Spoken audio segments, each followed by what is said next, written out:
right, it's time to be great. Let's go. Let's do it. All right, okay. This is episode 7 of The Verdict. Still no intro. People have asked about that as far as like, do you guys just start or is my application loading properly? Right. Yeah, your application is loading properly. There is no current intro. We do just interrupt your headspace with talking. Pretty much. You know, and that's how we're going to do it, at least for the time being. We are working on the intro, though, so don't think we're not. But like I said, this is episode 7 of The Verdict. We rolling around. We're almost 10 episodes deep, man. Bro, we doing the damn thing right now, so I'm excited. I am, too. There's a lot going on, as we mentioned in the last episode. It's me, Splash Jordan. And it's myself, Wes Taylor. Wes Taylor is in the building. If you guys have been following us, keeping up with us, you know, there's a lot of developments, new things going on, both with the podcast and in the world, though. Like, there seems to be a lot of stuff getting niggas riled up. It seems to be like, it is the summertime, and niggas do get antsy during the summertime, but it just seems especially so right now. Like, it just seems like there's so many things going on that's got niggas pissed the fuck off. Oh, definitely, man. So starting with, well, you saw Detroit. I didn't see Detroit. I didn't want to see it. Yeah. You saw it, though. Me and a friend went to go see Detroit. Now, when I first saw, like, the previews, I thought it was just going to be speaking about, you know, just all the riot, what was happening behind the scenes, you know, the police and the citizens of Detroit.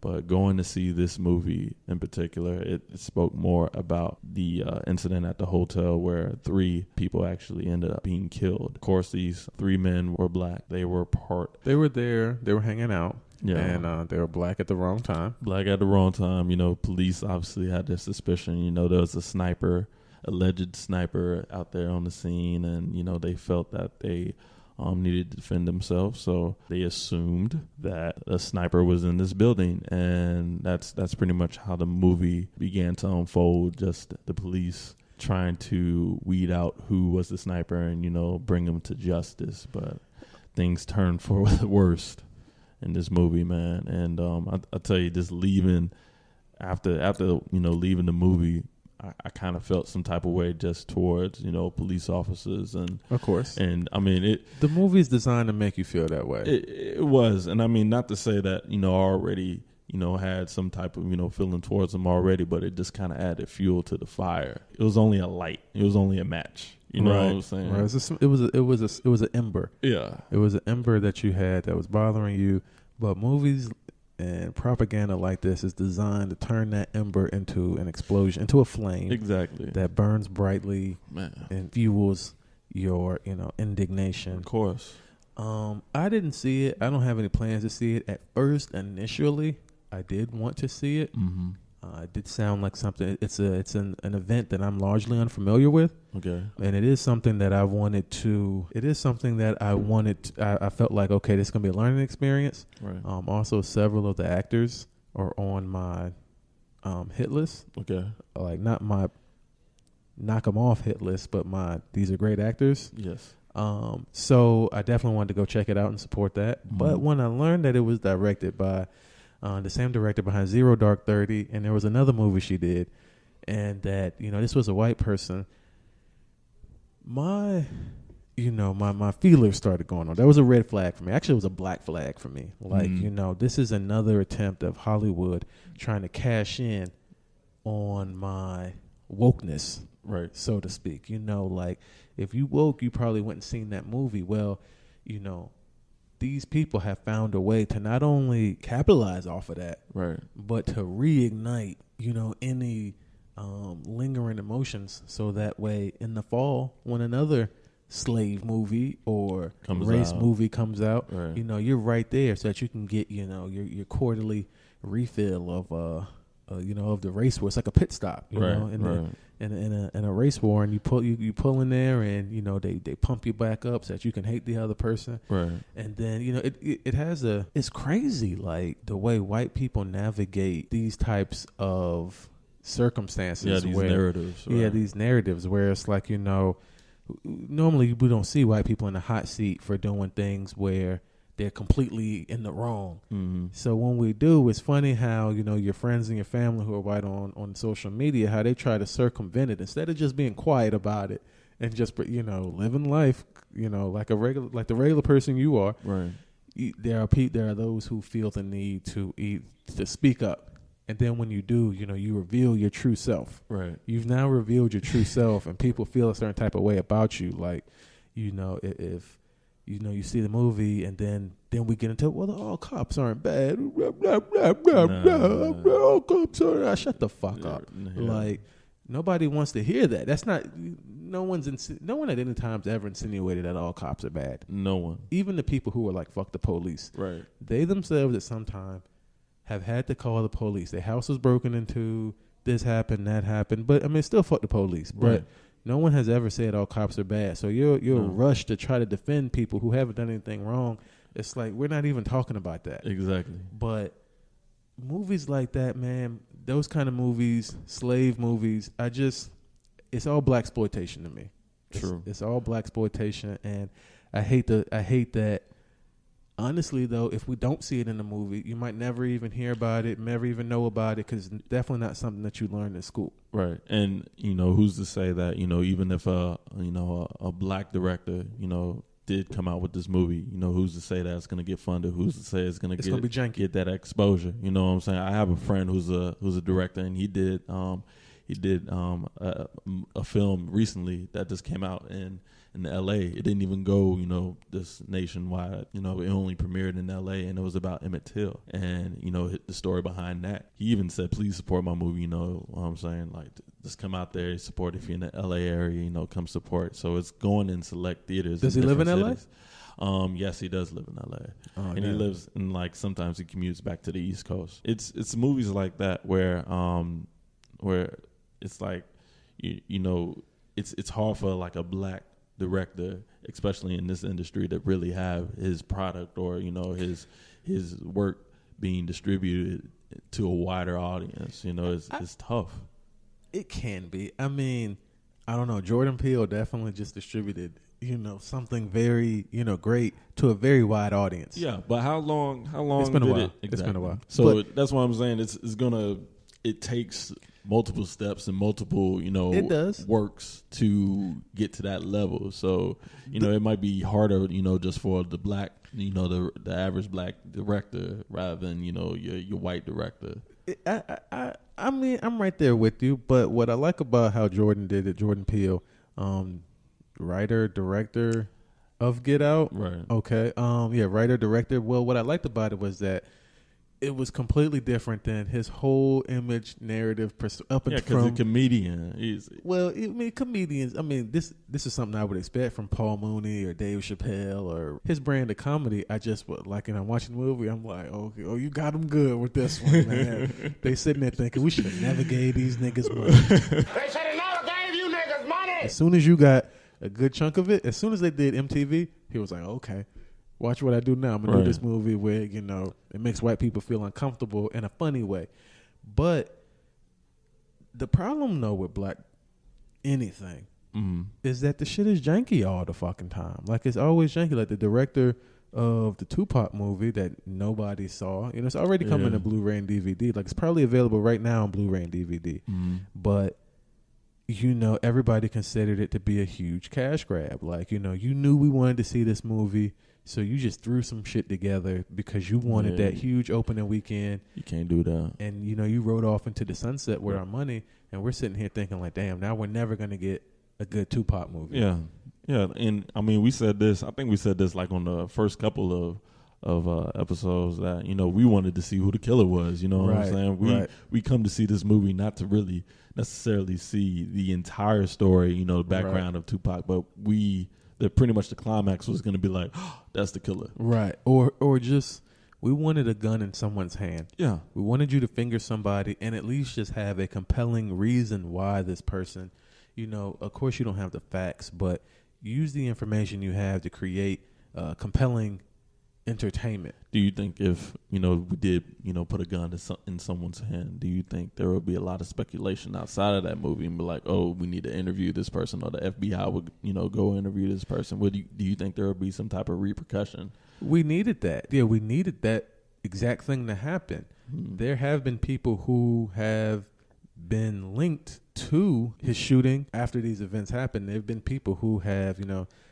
celebrities said 50 Cent, DJ Flex, whatever. Some of these people are saying like, oh, so-and-so had something to do with it. Like, these people had things to do with Tupac's murder. So I think if due diligence was done, he could have got more information. That's how I know he just went into it like, I'm just going to snatch up this money. And then me and the wifey, we finna, vacay and, the south of France, until we're done. So that's why, like, you got to walk a fine line with, this movie shit like that, which is why, like, when I'm pirating illegal movies, it's not because I can't afford to go and see, because you can go first of all, you can go during the day. Right. For the price of a Big Mac, you can go and see a movie for like $4 and some change. Right.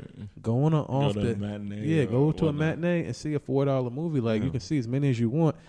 But I'm pirating them because it's like, I don't trust, me getting dressed, me going to a theater, and actually giving, like, spending money for this trash, like for this dribble. Like, makes sense. So makes sense. But the guy, I think his name is John Boyega, whatever his name is. He was in Star Wars. Mm-hmm. He's supposedly on the Rising Stars list, and I'm inclined to agree. Just because he's a fresh face, a fresh African-American face, and right out of the gate, he's getting, strong, powerful roles. He's not doing ATL Part 3 or Roll Bounce 4. Right. He's coming out of the gate with, like, these impressive roles. Like, I don't, like, you didn't see, well, I mean, yeah, there was, like, who was there in the original trilogy of Star Wars? Billy D. Williams. That's, like, the most prominent black actor they had. Probably the only black actor. And then in the Star Wars? In Star Wars episodes 4, 5, and 6. Okay.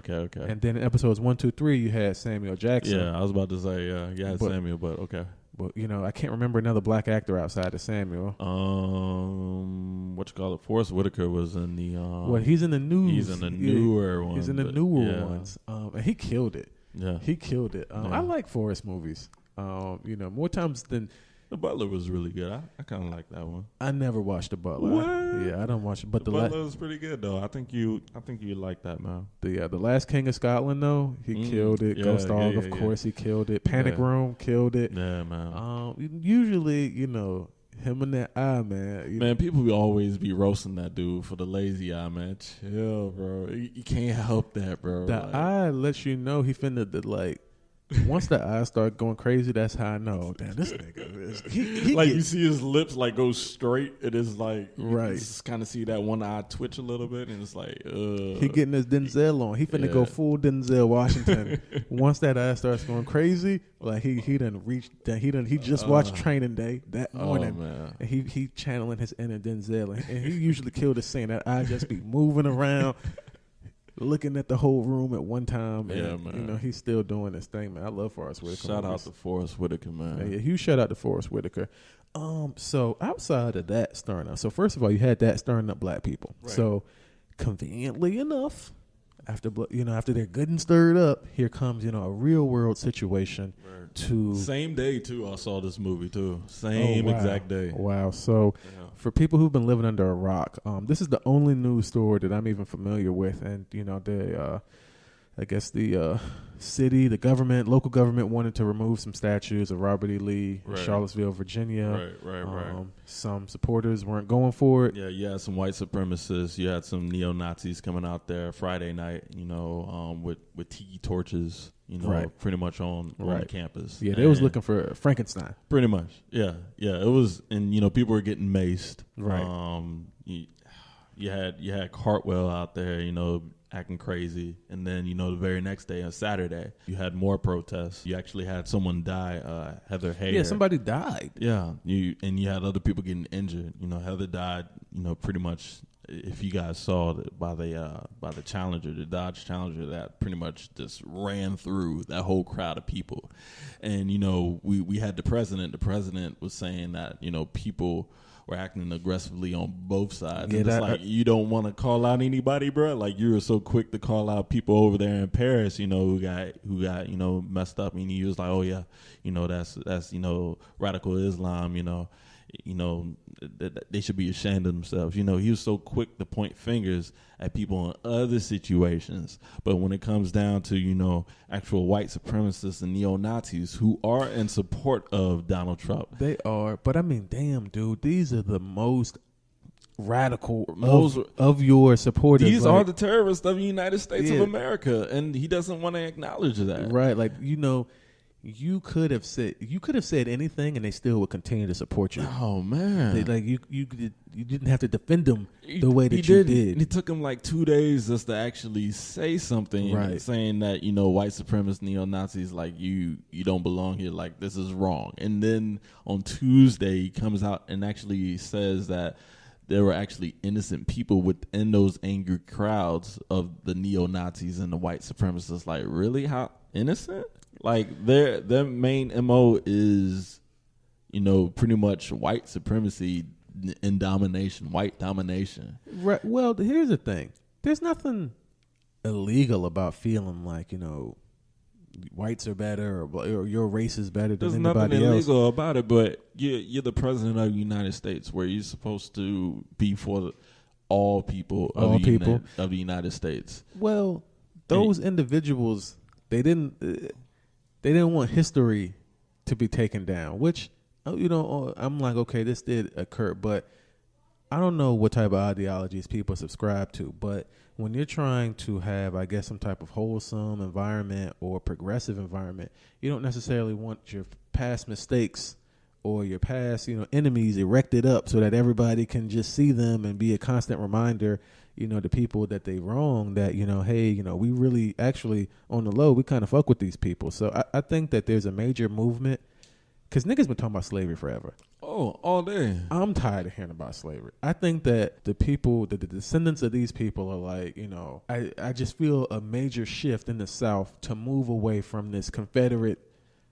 image. Oh, it's happening everywhere. I mean, you even have all three teams, all professional teams in Tampa Bay talking about they'll be willing to pay to take down, right, you know, Confederate statues and monuments. Like take professional teams. Yeah, take this stuff down. Like, you know, like, we're over it, bro. We are over it. Everyone's over it. You know, we over it. Y'all over it. But you've got a strong. I mean, because in hindsight, it wasn't super long ago. No, but, you know, I just think that people's mind, you know, people our age, younger, a little bit older, have progressed to the point where it's like, you know, damn, I'm kind of tired of hearing about this shit. Exactly. Like, you know, only put it in a museum or whatever. It doesn't have to necessarily be in public. Exactly. You know, like, you know, public eye. These old ass motherfuckers is just like really holding on to shit that like nobody really cares about anymore. Right. Like, I mean, nobody, bro. Even the KKK. Like, I mean, these niggas ain't burning crosses no more. No, they're not. They're quietly in their homes discriminating, but I mean, they probably go to work and work with blacks, Mexicans. I'm sure they probably do. be laughing and giggling in their face, and they go home and then they feel like, you know, had these meetings talking about some, you know, this guy did this guy exactly. did that. I hate brown people. You know what I'm saying? Yeah, like niggas is not even. They not living like this no more. Like, they're not living like that anymore. So I think it's, you know, it's a good effort to move forward by a lot of organizations that want to be viewed. They don't want to be. I'm sure that states like Georgia and Alabama and Mississippi, they don't want to be viewed as hick and, you know, and racist and stuff like that. Like, that's bad for business. Of course it is. It's bad for tourism. It's bad. It's very bad for tourism when people feel like, I'm unsafe. If I go to your city, your state, I'm unsafe and things are going to happen. Exactly. Just off GP. Like, you know, when you've got cities and states struggling, they're like, we can't have that. We want all these people coming down here. We don't want them to live here. We don't want them marrying our families and this is that and the third, but we do want them to come here and shop. Like, exactly. Nobody goes. I can't think of anybody who goes to Alabama for anything.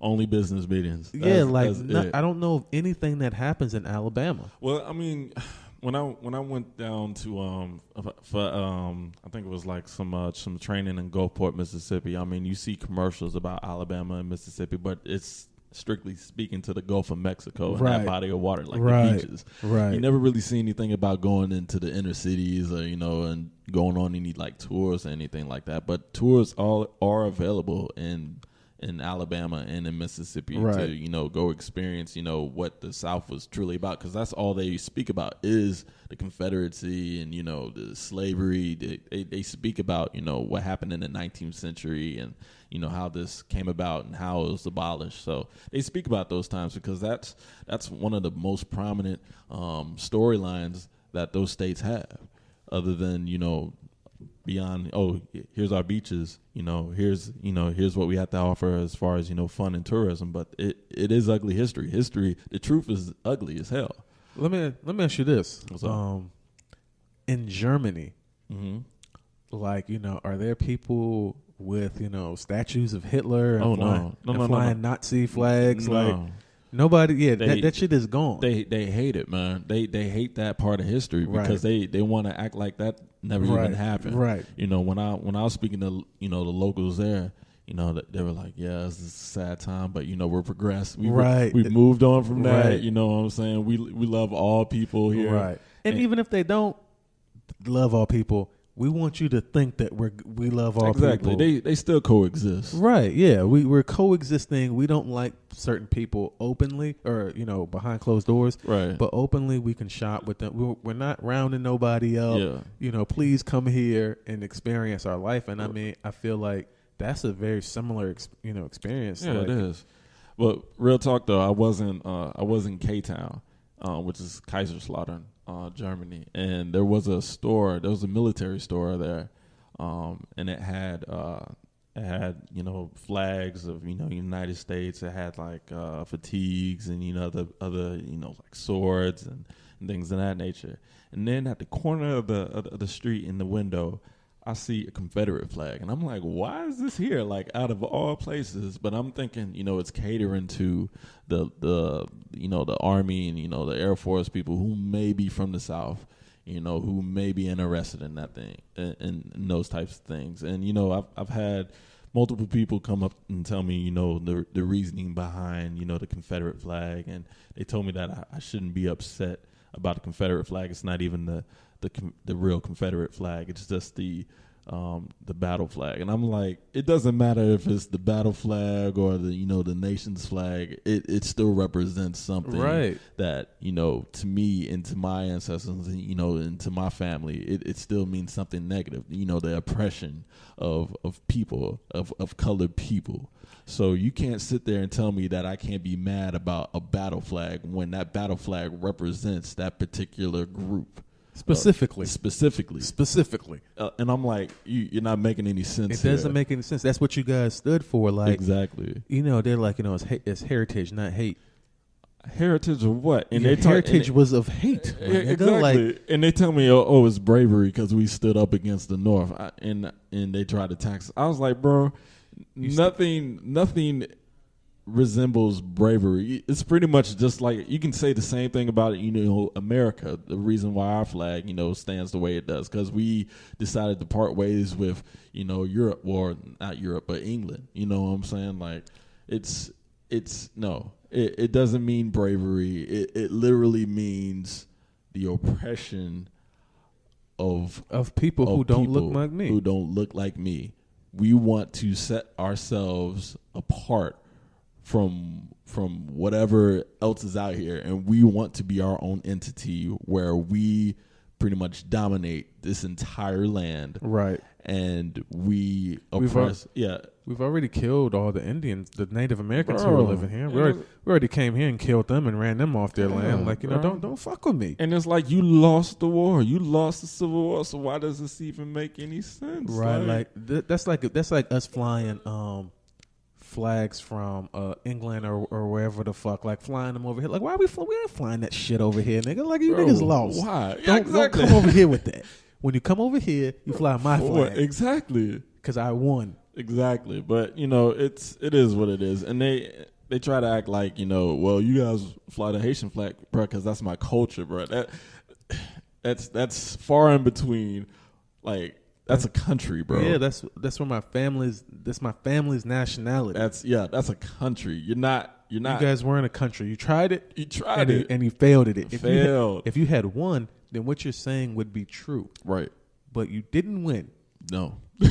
You lost. Right. So that Get flag, over it, that man. flag is some imaginary shit that you I'm dreamed telling up you, one bro. night, but it's never gonna be the truth. It's Right. never gonna be the case. It never. So, I mean, it's interesting to me though, just to see how gassed up people get. I mean, a lot of people got gassed up about that. I mean, even celebrities were. You got people like John Mayer who are upset. You know, Lady Gaga. I don't know what's up with Lady Gaga. I thought she had more juice than that, than to say some, than to be like, how can we do whatever it is? Like, what the fuck are you talking about? She said for the black community, tell us ways the non-racist white community who loves you can do better to help influence the country. Hashtag how we do better. And I mean, she made an attempt to reach out, so I can't knock her for that. But it's something that's been apparent for years. I mean, racism has existed, and what I hate is people acting like, oh, this exists, like racism. And it's like, where have y'all been for like y'all didn't know about Jim Crow, Right. like none of that, Which was like 40 60 years ago. That ain't long ago. Yeah, like, people grandparents was My mama, dealing, my dad. Like these people were dealing with this Jim is Crow. only probably about a generation and a half, maybe. And Maybe. if you're lucky, maybe even 2 generations. Maybe. And it's like, bro, we are not far from that. And people don't realize that there's a lot more hatred that exists in our country than we anticipated. I remember, just growing up, I thought racism didn't exist. Obviously, because I didn't see it when I was, 5, 6, years old. Because I'm high off life, hanging out with a whole bunch of other kids, who look Everybody's different. high off life. Exactly. All the kids are high off life. Man. All it is boys versus girls, cooties. Exactly, bro. White, black, brown, yeah, like Hispanic, bro. We were all together against the girls, like, bro. That was a gang. Right. That was it. That was it. But then, once you grow up and you start to accept, your parents' ideology more and more, Right. then it's like, okay, these battle lines are drawn. Mm-hmm. This happened, and you got to be on a certain side of it, man. So, right. So this type of hatred is taught, man. You're never born into this type of hatred. It's taught. Whatever your parents are telling you, you're going to listen to that because these are your parents. These are the people taking care of you. They putting food on your plate and clothes on your back. So, of course, you're going to listen to what your parents have to say. And then you surround yourself around other individuals who are like-minded like your parents and like yourself. And so once you get into, like, the high school, you start to see how it starts to be more cliquish. You know what I'm saying? And then definitely in college. I can't really speak for the PWIs, but, I've heard rumors that, hey, as a black man, there's been some separation. PWI. PW, predominantly white institution. Oh. I went to a PWI. Yeah, you went to UNCC. Right. So as far as like your experience in UNCC, did you experience like any racism? Because at HBCU, there's very, very, very little racism. I mean, it's more light skin versus dark skin at HBCU, which is it's kind of bad, but I mean, right. it's like that. The same thing actually. It's yeah. But no, at UNCC, man, at the end of class, everybody put their headphones in and they scurried off and went their own direction. Okay. I didn't live on campus either, so Oh. at the end of class, if I went to class, Mm-hmm. then I hopped in the whip and swerved off. Like I was still working, I think 2 jobs when I went there. I didn't go there all 4 years either. Right. I've been thinking about going back, but online, Mm-hmm. it's some bullshit like education and health and human services Mm-hmm. and something else that I don't want a degree in either. Like, so Okay. I'd have to move there. But I've been thinking about completing a traditional 4-year degree. Right. I'm just at a point now where I'm addicted to accomplishments and setting goals and meeting them. So that's something on my to-do list. A gold digger, not a gold digger, but a gold digger. Definitely a gold digger. When you sent me a text and it said neighbor favors, Oh yeah. I interpreted that several different ways. Okay. The most innocent way possible. Just think about that way. Well, like doing favors for your neighbor. Yeah. Okay. So, yeah. Neighbor Most innocent- favors. All right. So pretty much, I lived in this neighborhood for about 8 months now. Your current neighborhood? In my current neighborhood, yeah. Okay. So I woke up around usually I wake up around 6 o'clock. You know, I have an alarm go off, but I still sleep it off and probably wake up around 7. Right, okay. 7:30ish. So, but Tuesday was different. Tuesday my alarm went off, shut it off, right? And I know I only have one neighbor because I have an in unit. So my next door neighbor, she actually woke up, and she actually woke me up by ringing the doorbell. I was like, ding dong, ding dong. I was like, who the hell? At 6 in the morning? 6 a.m. in the motherfucking morning, bro. 6 a.m. So I wake up, I'm putting on my sweatpants, you know, I'm just walking downstairs. I just think it's going to be something quick, but I thought somebody was selling something. I was like, 6 a.m., really? But I was like, man, it could be either one is my next door neighbor or two, somebody trying to sell me something, and it just ain't going to work today. So turn on the light, and I hear her already talking as soon as I turned on the light. Didn't even open up the door. She was like, oh my God, hey. So I open up the door, and it's a black lady, you know, sister, you know. And, you know, I see a daughter there. And I was like, oh, snap, what happened? And she was like, oh, my dog just ran under your fence in your backyard. I was just wondering if you could, you know, open up that door for me and, you know, let the dog out. And I was like, all right, cool. So, you know, I've seen this neighbor before. Once I heard her voice, I was like, yeah, this is the one I've been checking for, you know what I'm saying? But you've been checking for her? Yeah, man, because I remember on the group me, man, I remember it was the first warm day in Raleigh of this year. And everyone was grilling out, you know what I'm saying? So I was just sitting in the back of my patio one day, and, you know, she came out there, and she was grilling and everything. And when I saw her body, bruh. Damn! Finer than a motherfucker. And I was like, oh, snap. I couldn't even speak.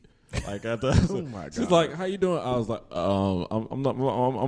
was stuttering, bro, fumbling over words and everything, man. She was that fine. I knocked the dust off that pussy. So, you know, I pretty much gathered my words together. Hi, Miss Parker. What you up to? And she was like, oh, nothing, this grilling, you know what I'm saying? It's a really nice day. And I was like, yeah, definitely, you know, might have to go out, you know, to the park and do something, you know, get active. She was like, definitely. She giggled and laughed, and then she walked back in the room. So I already knew, you know, just kind of open up this door, what to expect. It was like a 50-50 chance that it was going to be her. I went to the back room, went to the back of the patio, you know, saw the little dog. It was like, I don't know what type of dog it was, man. I'm really not good with breeds, but, you know. One of them small dogs. One of them real small dogs in the house. It was like brown and black type of hairy dog. Like a Shih Tzu, probably. Yeah, pretty much, yeah. So, you know, open up the door, you know, let the dog through. And she's like, thank you so much. So, you know, it was just like, yeah, I helped her out. So, you know, I'm willing to look for, you know, maybe if I have something, you know, in the future. We gonna let me fuck, Miss Parker?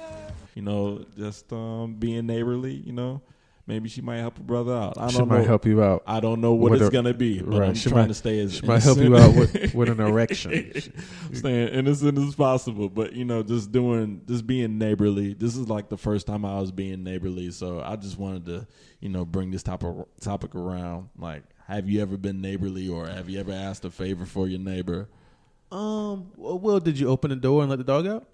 Yeah, I opened up the door and let the dog out. So, yeah, usually. I'm the type of person, usually I'm pretty neighborly with my neighbor. Mm-hmm. Like, you know, I mean, we got to see each other at some point. So there's no point in, you know, avoiding this person or not being as cordial as possible.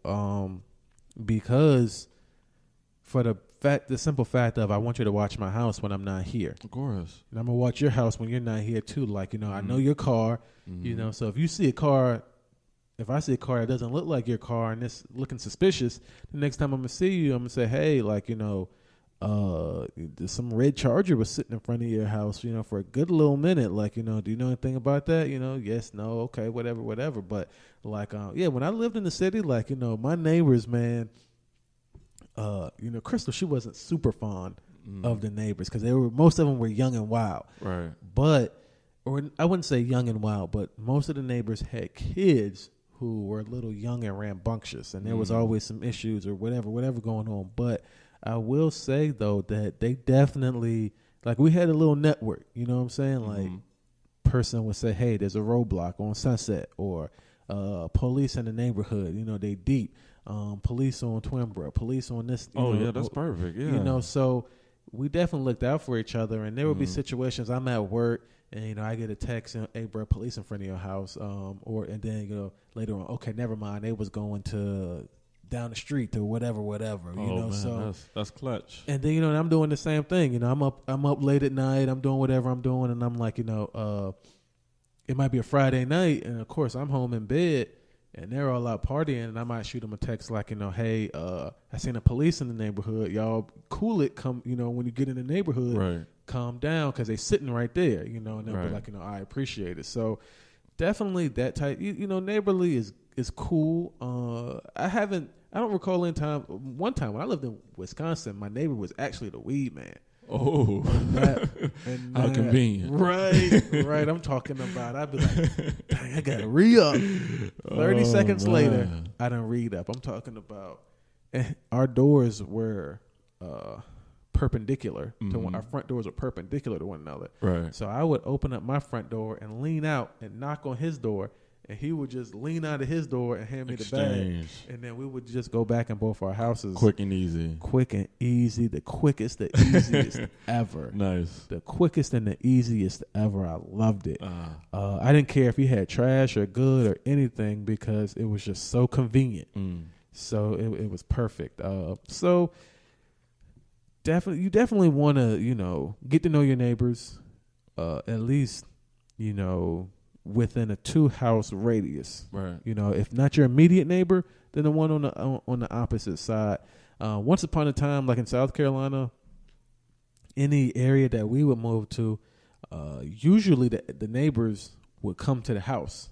Oh, yeah, they would come. Yeah, that's different. Yeah, they would come to the house and knock on the door and say, "Hey, seen you moving in." That happened a lot when I was a kid. Like, "Hey, seen you moving in. My name is," and you know, and these are white people, black people, whoever. Right.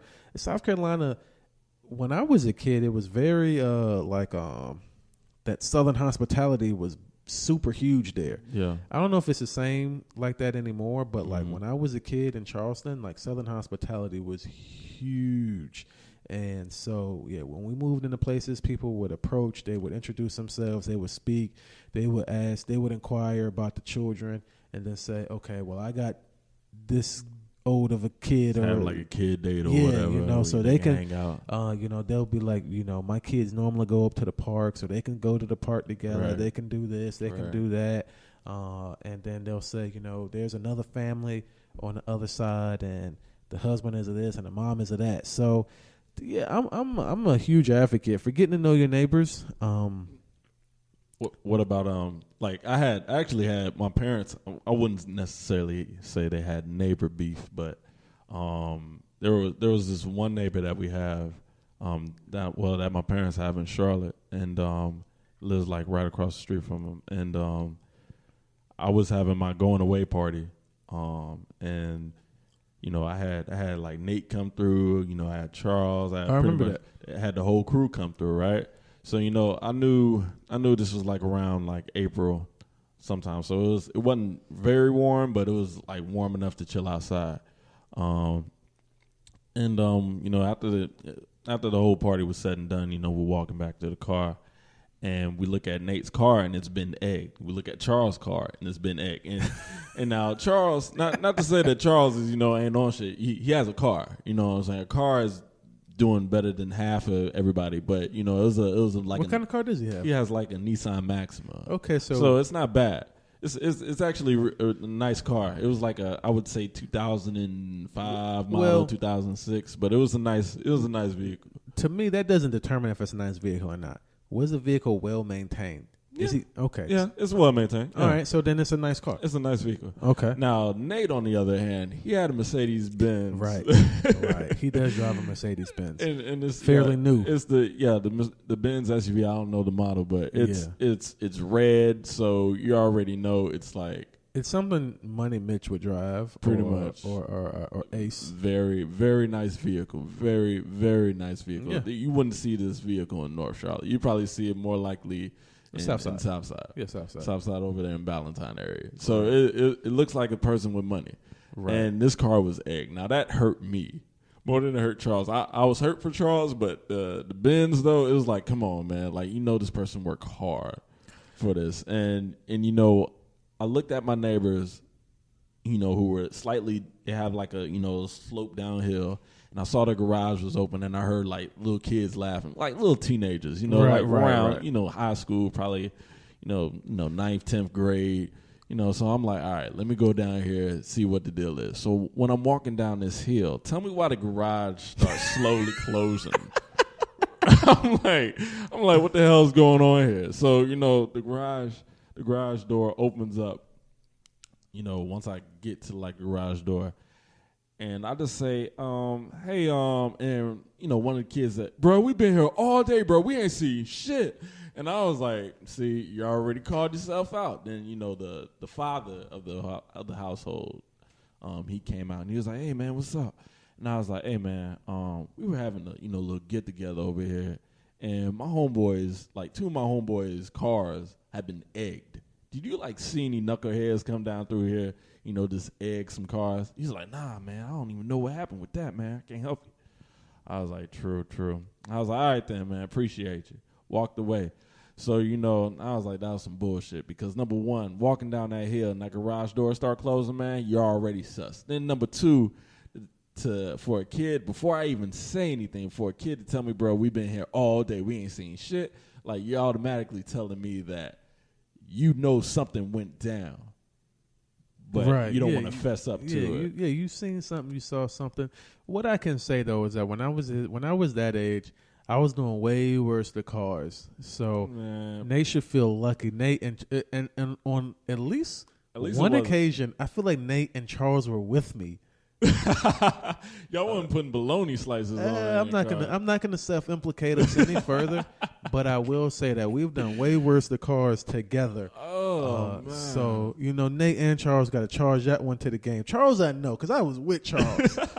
Charles, I know you got to charge that one up to the game, dog, because you deserve it. And way worse things are coming for Dane. Hughes. Nah, you know what? Myself. See, I've been pretty much like, because me and Dane known each other since like 6th grade. So, he pretty much fills me in on his life pretty much since day one. You know what I'm saying? We tight like that. We're literally brothers.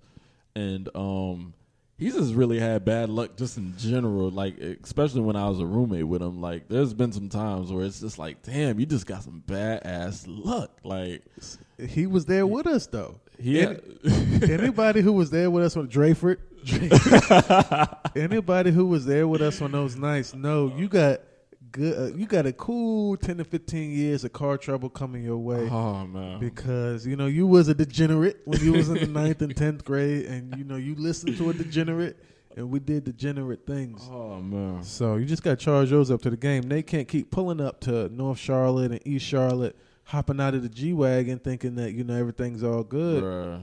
I just felt so sorry for him. Like I couldn't even sleep that night, bro. And like the thing about it was, my dad was like, those kids did it, and I was like, why you say that? He was like, because our next door neighbor definitely gave me some eggs for free, like a whole bunch of carton of eggs for free. Damn. And I was like, seriously, Dad? He was like, yeah, like he just had some extra eggs on hand, and he came knocking to the door probably about a couple of weeks ago saying, hey, I got these extra eggs, you want them? And I took them, and I was like, damn, Dad, like damn. Like, so this nigga just got eggs on deck. Yeah. And then some cars just randomly get egged, and it's like, right, bro. Oh, no. And my dad, yeah, bro. No. And it's the father who spoke with me. I was like, come on, bro. Right. And like, why you out here lying for your kids, man? I know you don't want them to get in trouble. I know you don't want to. You not lying for your kids though? I'm lying for my kids. I'm gonna be sitting there holding that eggs. I don't have any kids. It's like, but at the same time, I understand why you're trying to protect them. I understand. You'd lie for whoever. Like I'd be sitting there, like, man, wearing a shirt with an egg on it,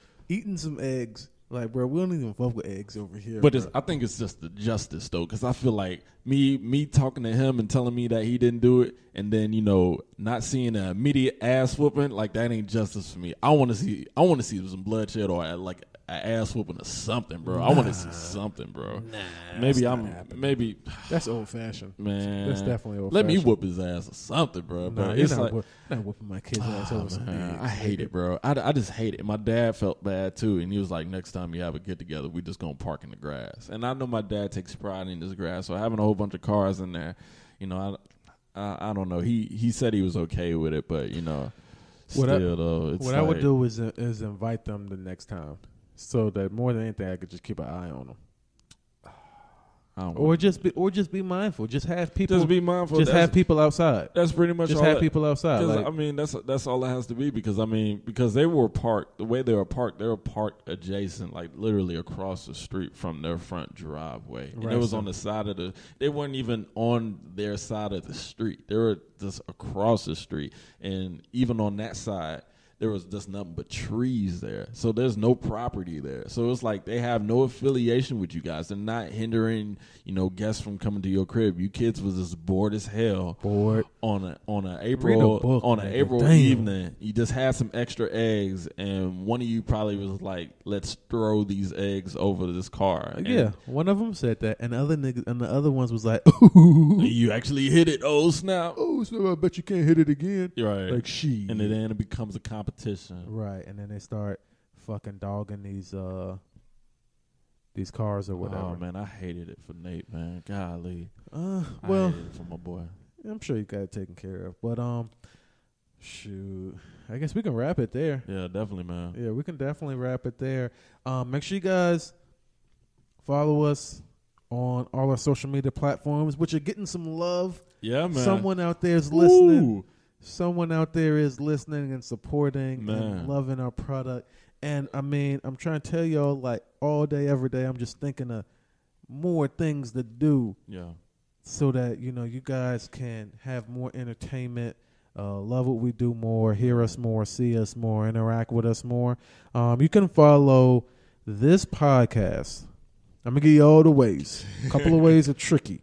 So, fortunately, we have Rewind. Oh, how about I was real quick? How about I was a guest? Remember my coach I was telling you about? Yeah. So I sent him a text and I was like, hey, I sent you a little shout out. Minor shout out. You know what I'm saying? Like, don't get your dick hard. But it was a minor shout out on my podcast. Whatever. So he was like, hey, we still got to do that episode with me. You got, so I was featured on his podcast. This is like my second time doing it. Okay. And I would say, I think it's going to be a very entertaining episode. So keep a look. I'll share that with you guys when it becomes available. They're kind of on a hiatus, so they're getting a few when they can, so that when they come back, they have, a surplus of material, which is a good idea. Right. And, the conversations are done in a way that they're not dated. So, so I'll share that with everybody. It was a fun time. I had just hit some good right beforehand. So, I was on my P's and Q's. There you go. I think that, I hit all my Q's and got all my jokes off. There you go. So, if you guys definitely want to be entertained, and he's a very entertaining guy, and he and I, we have great chemistry. He just has great chemistry, period. So he can talk to people in a way that you would think that you've known him forever and ever and ever and ever and ever. True. He's just very good at at speaking, and I was able to detect that early on. So I'll share that with you all because I know it's going to be a treat. The Greater Good Season 2, when that's available. It won't be too long, a couple of weeks. But anyway, you can follow this podcast on SoundCloud at Verdict Podcast. Right. You can also follow us on TuneIn, the TuneIn app, at The Verdict, iHeartRadio, The Verdict, and Google Play. Google Play. Yeah. The Verdict. All three of those things, you can follow us at The Verdict. You can follow this podcast on Twitter, Instagram, and Facebook. Oh man, so At Verdict. huge announcement on Facebook. Man, we had over 100 likes this week. We did, once we opened the page to the public, Man, and alerted people that the page was a thing and that we were here, we had a huge outpouring of people who were interested, Right. took notice, liked the page, followed the page. Big shout out to all you guys who are interested and do listen, Definitely, do man. interact with us. That was great. We'll definitely make sure to stay on top of those things. Oh, man. Providing you guys with as much great content as possible. Right. There's more content coming from The Verdict. There's more content coming from. I know you say you got some content coming. Yeah, I got some music coming. So I am Wes Taylor on SoundCloud, Twitter, Instagram. Just hit me up there. Definitely have at least two tracks. I got it to 2 tracks now. I originally said it was just gonna be 1, but now we're gonna bump it up to 2. Definitely look out for that before the summer's end. It's coming very, very, very soon. So just keep your eyes and ears open. And that's pretty much it. What about you, Splash? Okay. I have animated series. I'm still working on animated series coming out this fall. Right. Maybe this winter. So animated series, but also people who have clamored about And Friends, which, as you know, is my original podcast. And Friends is scheduled to return to some form or fashion. I'm not willing to say what fashion yet. Oh, snap. But I've realized that it's within my scope of abilities to bring it back in a way, and I think that I was about to say, you got time for all that, man? That's a lot of work. this is a lot of work. It's been a lot of work. Yeah. But I think let's just say it's coming back. All right. But not in a podcast. I'm not doing another podcast. It's not okay. that type of. It's not that type of party. Mm. But you will see And Friends come back very soon. I can promise you before the end of the year. Interesting. Before the end of the year, in a new and interesting way. I did that purposefully. I closed that chapter. And Friends kind of went to a cocoon. Oh, man. Went into a cocoon, and now it's now I can kind of see what's about to happen with that. Man, we were asking about that, man. It was like, what happened, man? What happened, baby? Like, we was ready for another episode, man. Well, yeah, I went back to the drawing board with that, and All right. I just I got a lot of things accomplished, and It's all good. lately, my brain's just been working at a higher level, and I've been able to come up with some cool things. So, so follow the podcast on Twitter, Instagram, Facebook, and SoundCloud at Verdict Podcast. You can follow us at Google Play, TuneIn, and iHeartRadio at The Verdict. You can follow myself personally on Twitter at House of Splash, and you can follow Wes. I am Wes Taylor on all platforms, on Twitter, Instagram, and also on SoundCloud. So YouTube. Oh, yeah. YouTube. Yeah. This, we got in the company, we have a segment after The Verdict. Check us out. It's on YouTube. It will be on YouTube. Last week, there was some technical difficulties, some user error. That's more likely some user errors. Great content though, but it's all good though because we're gonna bring it back like it cracked. So right. Hey. Right. So it's coming. So follow us on YouTube at Verdict Podcast. This will also be available on Roku once the channel becomes available, which I should have more information next episode.